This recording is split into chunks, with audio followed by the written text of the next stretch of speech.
Hello there, Thrill Seeker, and welcome to another Flashback Friday video.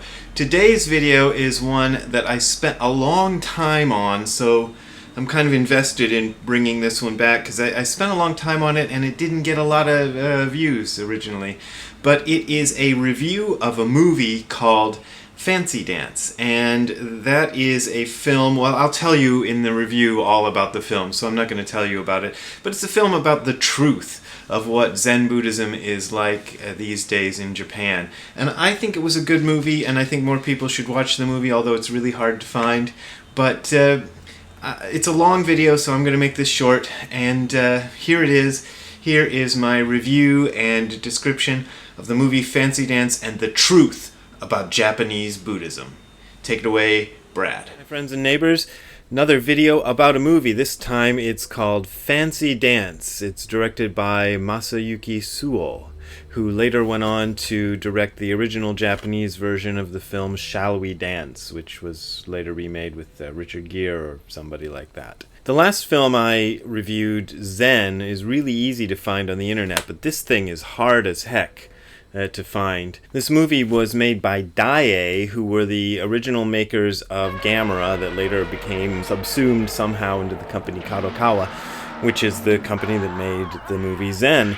So there is truly a very big giant monster and Zen connection, because this movie is all about Zen. Now on the interwebs, if you see a description of this movie, they'll often tell you that it's about a punk rocker who becomes a Zen Buddhist monk. And he's not exactly a punk rocker, he's a frontman for a ska band. In the first scene we see him doing a song with the ska band, and he turns his head and we see that half of his head is shaven. The reason is because he is the eldest son of a Zen Buddhist monk, and he needs to go do a year of training so that he can inherit his father's temple. But his big dilemma in the movie is that he has to leave his girlfriend behind, and he kind of worries how that's going to go. So that forms a major subplot of the film.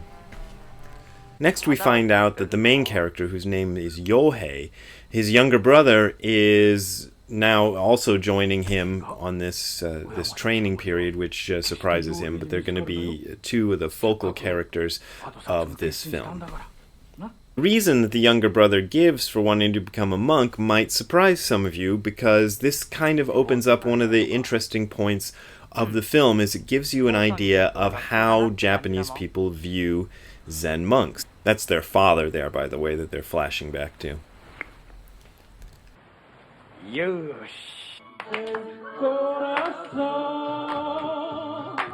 The third major character is a guy who is getting into the Zen training because his girlfriend's father owns a temple, and if he marries into the family, then he gets to become a professional monk running a temple too. We get introduced to the fourth main character, who's this kind of guy who's being pushed into the monk's life by his overbearing mother.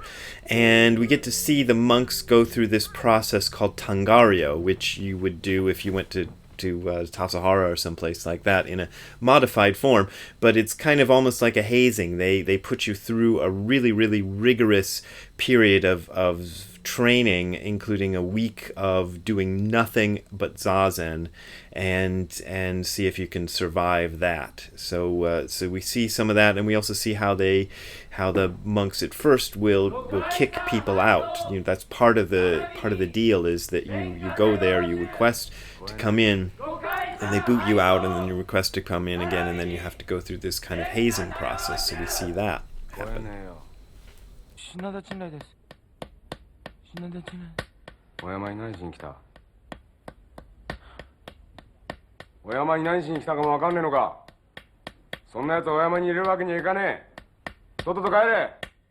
Here our main character Yohei talks us through some of the things that novice monks have to do, including the ritualized meal taking called oryoki. And if you guys have gone to my retreats and complained about how strict oryoki is, you haven't seen anything.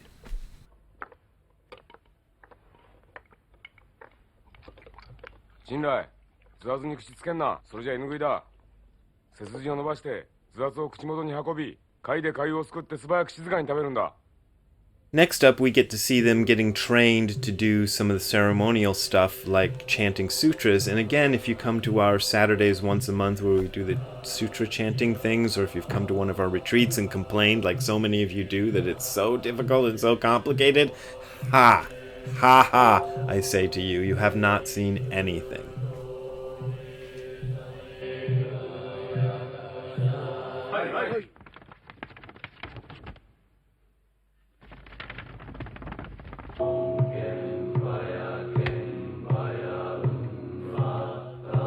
Next up, we get another scene which kind of shows you the way Zen life is viewed by Japanese people. Ikuo, or Ikusho as he becomes named with his Zen name, he gets hit on by a gay monk, an elder gay monk, and this is such a cliche that it's a cliche in a lot of Japanese novels and films and things.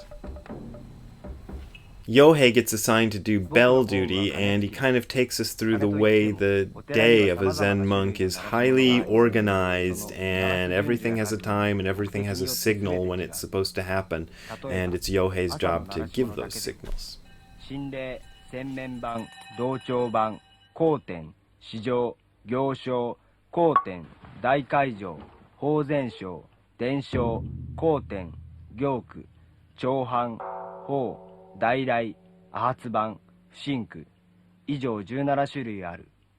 Then we get another scene that kind of shows the way Zen life is seen by Japanese people. The elder monks are shown kind of smoking and gossiping and drinking beer.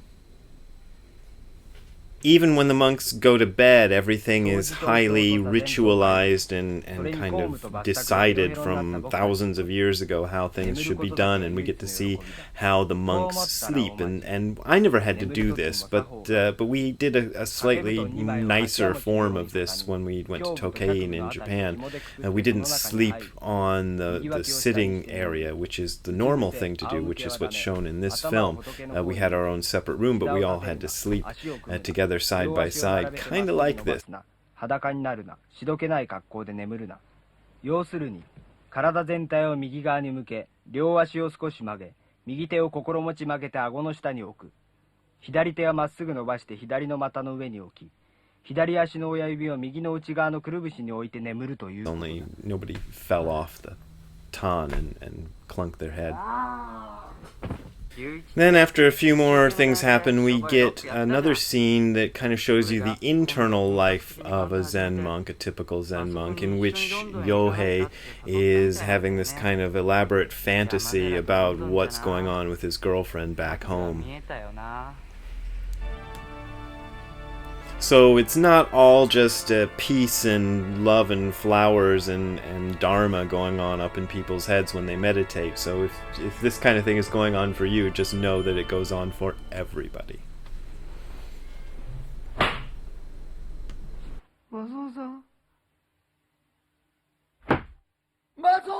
Now we get a scene where the elder monks are doing the laundry, and this introduces us to two more characters. Shoei, who is a female monk, and I'm not really sure exactly her position, but she's definitely a higher up, and she definitely takes the practice very, very seriously. And we get the abbot, who is shown to be... this is another kind of stereotype of the way Buddhist life is viewed in Japan. He's kind of a joke. He presents himself as very serious and very into the Dharma, but he's a big phony who's just into being fancy.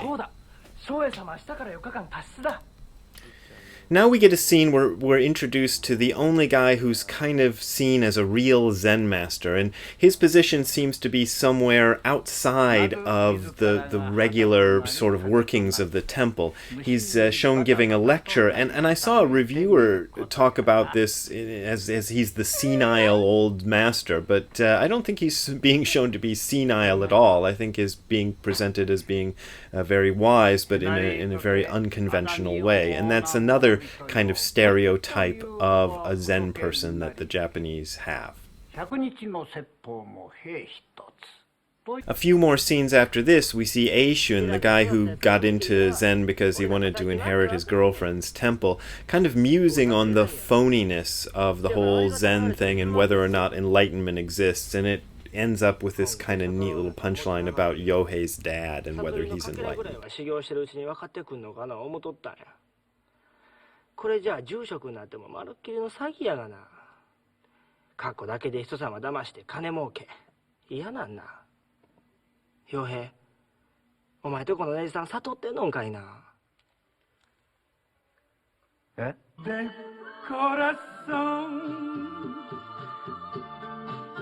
Then we're shown another aspect of Zen practice. The monks all go out to town to do what's called takuhatsu, which is a ritual begging practice where they ask for donations from the townspeople. And in yet another sort of typical monk thing that monks do in Japan, the monks use their time in town to go to a hostess bar and drink and party and do various unmonk-like things. Meanwhile, one of the elder monks is in the booth next door wearing a wig and pretending to be a regular salaryman. This is yet another one of these stereotype what monks do things that a lot of Japanese people have, for good reason, because it happens fairly often.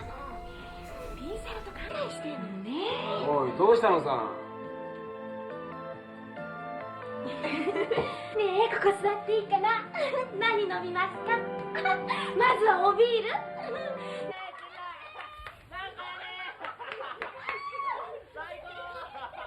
The next day, back in the temple, after the monks have done their penance for their drinking and smoking and carousing, we get another interesting stereotypical scene, which was especially funny to me, which is the pretentious foreign guy who's at the Zen temple and he spews a bunch of Zen cliches in badly accented Japanese. I just thought this was hilarious.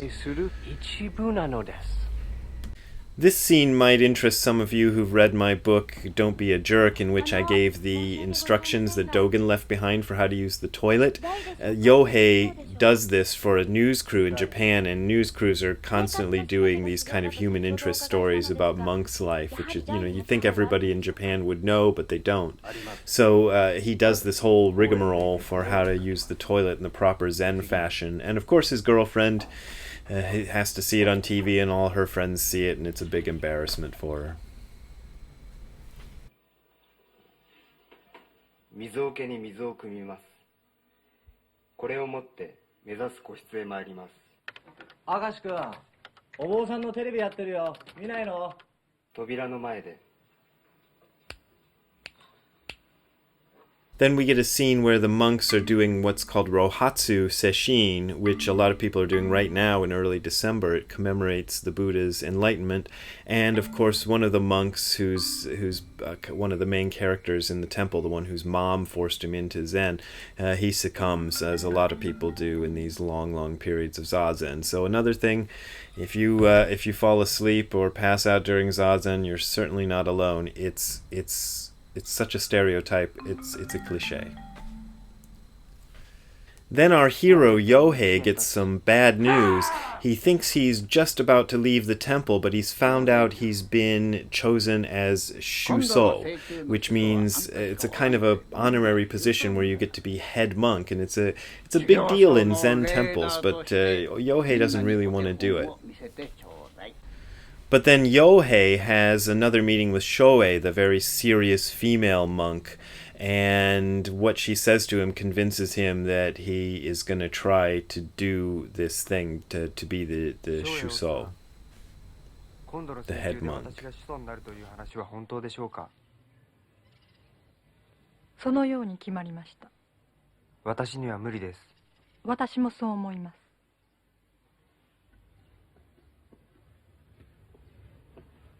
Then we get this scene in which Yohei tells us about the typical 3-month periods that the Zen life is broken up into, and how he's going to do this thing called a Hosen Shiki, which is going to test his mettle in order for him to be the Shuso for the practice period for the Ango that's coming up. みんなの手本になる役だ。その成中のクライマックスに用意されている発戦式では、 主祖と修行僧が禅問答を戦わせる。そしてこれが済まないと住職の位がもらえない。小さな寺で発船式をすれば問答も5問くらいで済むが、明慶寺では25人を相手に25問叫び合わねばならない。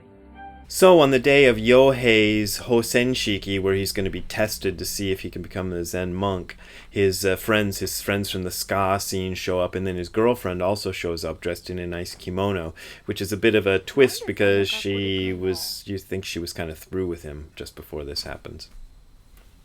And the film climaxes with Yohei's Hosenshiki and how it all resolves. And this is a bit of a spoiler if you don't want to know how the film ends, so maybe you want to go buy the film and then watch it before you watch the rest of this. But I think it's kind of neat.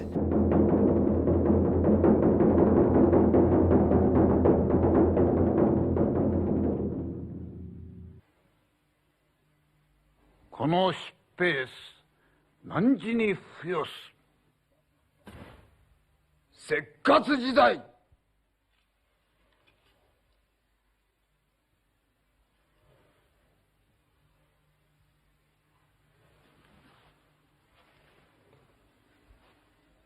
こう万道の諸流蔵試みに発船一条せんことかいくじゃり切羽をこせよ民。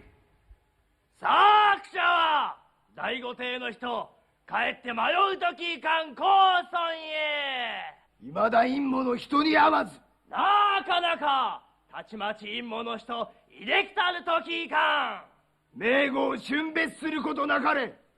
名号不になり。孫へ孫へ。わあじゃあみよ。将実相なるぞ。金城万歳。奮山の第一座なり願わくば関東一歩前進せんことを珍重。万歳。珍重。万歳。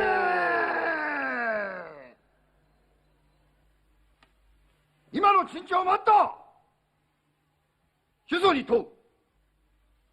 主祖は修行中の身でありながらたびたび女人と人目を忍んで会っているようだが、いかなる心づもりあってのことか。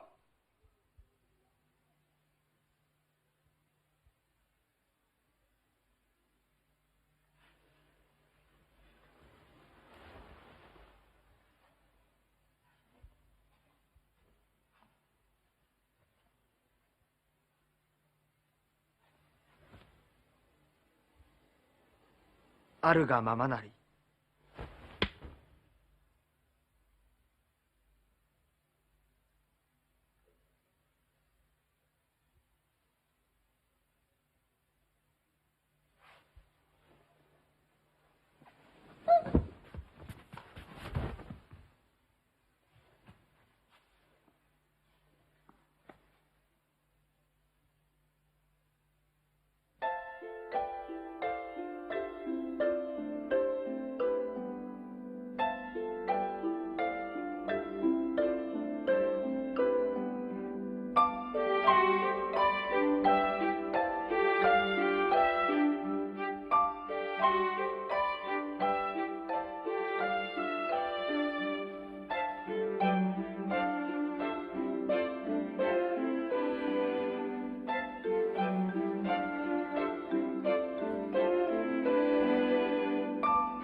そこまで。陽平ちゃんの負けだ。その女人の勝ちじゃ。まだまだ修行が足りんぞ。So in the end, we're left with Yohei finally deciding to complete his Zen training after all, and it's kind of a sweet ending.